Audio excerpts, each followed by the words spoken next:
রাজধানীর বিভিন্ন petrol pump স্টেশনে আজও যানবাহনের দীর্ঘ সারি, অনেকক্ষণ অপেক্ষা করেও তেল পাচ্ছে না গ্রাহকরা। বিস্তারিত জানাচ্ছি রাজধানী তেজগাঁও থেকে যুক্ত হচ্ছেন সহকর্মী ফাহিম ইউসুফ।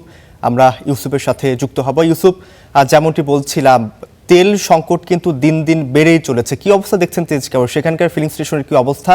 এখন পর্যন্ত আপনার কাছে কি তথ্য আছে জানাবেন। রৌফ, আমি বর্তমানে তেজগাঁওয়ের যে ফিলিং স্টেশনে রয়েছে, এখানে কিন্তু অতিরিক্ত যে ভিড় সেটি কিন্তু প্রতিদিনের মতোই দেখতে পাচ্ছি। সকাল থেকে আমরা যেটি দেখতে পেয়েছি যে এখানকার যানবাহনের দীর্ঘ যে সারি সেটি কিন্তু তেজগাঁও থেকে বলা যায় যে অনেকটা মহাখালী বাস স্ট্যান্ড পর্যন্ত প্রায় 2.5 থেকে 3 কিলোমিটার পর্যন্ত দীর্ঘ হয়েছে। তো এটি আমরা গেল কয়েকদিন ধরে এই চিত্র আমরা দেখতে পেয়েছি এই ফিলিং স্টেশনে, বিশেষ করে সকাল যে সময়টা থাকে এই সময়টাতে। তবে বেলা বাড়ার সঙ্গে সঙ্গে কিন্তু অন্যান্য ফিলিং স্টেশনেও আমরা এই যে ভিড় সেটি কিন্তু লক্ষ্য করতে পারি প্রতিদিন।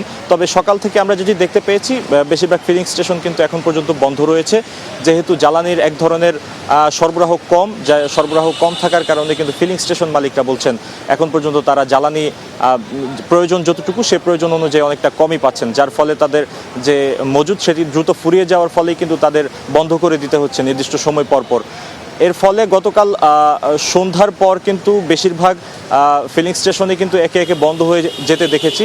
রাত 8টার পর কিন্তু প্রায় হাতে গোনা 2-1টি ফিলিং স্টেশন ছাড়া বেশিরভাগ ফিলিং স্টেশনে আমরা বন্ধ দেখেছি। তো সেই চিত্র কিন্তু এখনও আমরা দেখেছি এবং ধারণা করা হচ্ছে দুপুরের পর যখন সরবরাহ আসবে ডিপো থেকে, তারপর কিন্তু তারা আবার তাদের যেই জ্বালানি তেল সরবরাহ সেটি তারা করতে পারবেন।